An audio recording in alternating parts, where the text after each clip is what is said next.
Our attendance in church is not a matter of the convenience of our schedule.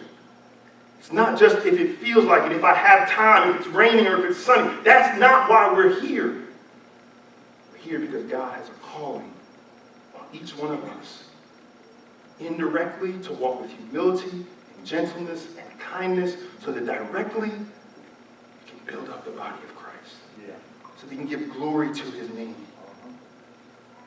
He gave apostles and prophets and evangelists and shepherds and teachers to build up, to undergird the saints for the work of ministry, for the building of the body of Christ, until we all attain to the unity of faith and of the knowledge of the Son of God, to mature manhood, to the measure of the stature of the fullness of Christ. And then the four things that a healthy church produces.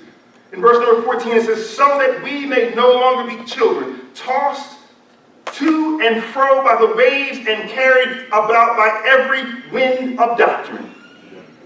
A healthy church produces healthy people who are spiritually grounded. I thought about that this morning. I text a friend of mine who's a member of the church and does some electrical work for us here. I had asked him about what it means to be grounded. I did some research this morning, and to be grounded in an electrical sense, in a wiring sense. Take your hand this afternoon when you go home, put your hand on the refrigerator. Put your hand on your refrigerator this afternoon. And if you're able to put your hand on your refrigerator and walk away, or put your hand on your refrigerator and open up and get a cool glass of water, just give God the praise.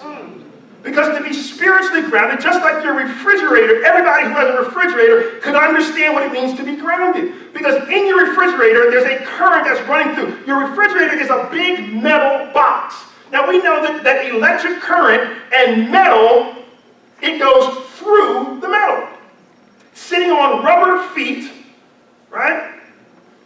But there's a ground wire on your refrigerator, so that if by chance the current would break through and come to the outside, it would be sent to the ground wire and not to your hand. If you can put your hand on your refrigerator and walk away, give God the glory, because your refrigerator is grounded. But how much more has God grounded us in him?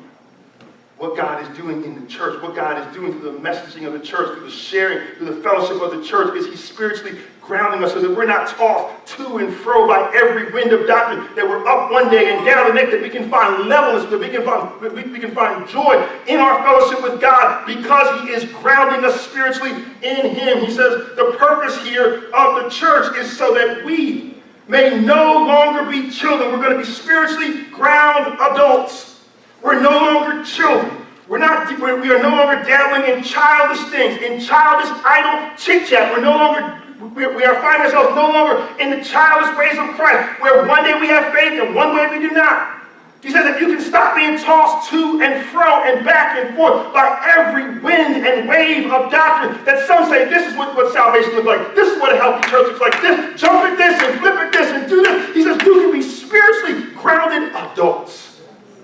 Galatians 4, he says, there's no difference between a slave, talking about a slave of the world, and a child of God.